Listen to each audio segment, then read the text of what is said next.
திமுக உடனான 60 ஆண்டுகால கூட்டணியிலிருந்து இந்திய யூனியன் முஸ்லீம் லீக் கட்சி விலகுவதாக அதன் தலைவர் காதர் முகைதீன் அறிவித்திருக்கிறார். சென்னை ராயபுரத்தில் இந்திய முஸ்லீம் லீக் கட்சியின் மாநில பொதுக்குழு கூட்டம் நடைபெற்றது. இதில் திமுக கூட்டணியில் இடம்பெற இயலாது என தீர்மானம் நிறைவேற்றப்பட்டுள்ளது.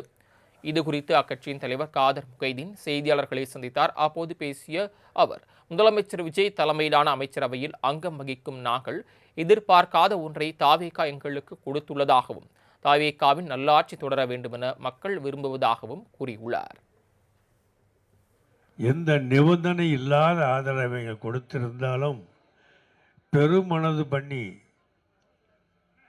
நாங்கள் கேட்காத ஒன்றை நீங்களும் அமைச்சரவையில் ஈடுபட வேண்டும் என்று நாங்கள் கேட்கவில்லை, எதிர்பார்க்கவும் இல்லை.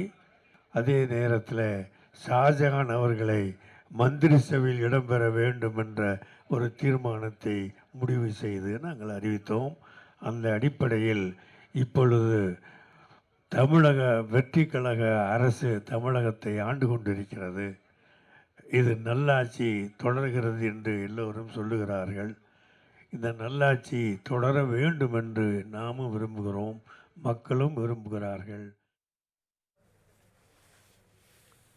60 ஆண்டு காலமாக திமுக தலைமையிலான கூட்டணியில் பயணித்ததாக கூறிய காதர் முகைதீன், தற்போதைய அரசியல் சூழலில் திமுக கூட்டணியில் தொடர்ந்து பயணிக்க இயலாது என்றும், இடைத்தேர்தல், உள்ளாட்சி தேர்தல் அறிவிப்புக்கு பிறகு கூட்டணி குறித்து முடிவு செய்யப்படும் என்றும் தெரிவித்தார். ஏறத்தாழ 60 ஆண்டுகளுக்கு மேலாக திராவிட முன்னேற்ற கழக தலைமையிலான கூட்டணியில் இந்திய யூனியன் முஸ்லீம் லீகு தொடர்ந்து பயணித்து வந்திருக்கிறது. இல்லைம்மா, அந்த கூட்டணி இருக்கும்போது அப்படி சொன்னேன், இப்போதான் இல்லையே.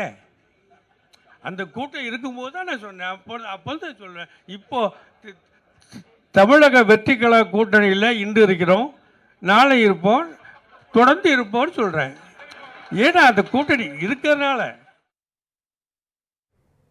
மேலும் இக்கூட்டத்தில் சட்டமன்ற தேர்தலில் வெற்றிக்கு துணை நின்ற கூட்டணி கட்சியினருக்கு நன்றி தெரிவித்தும், தண்டனை காலம் முடிந்தும் சிறையில் வாடும் 22 இஸ்லாமியர்களை விடுவிக்க வேண்டும் என்பன உள்ளிட்ட 14 தீர்மானங்கள் நிறைவேற்றப்பட்டன.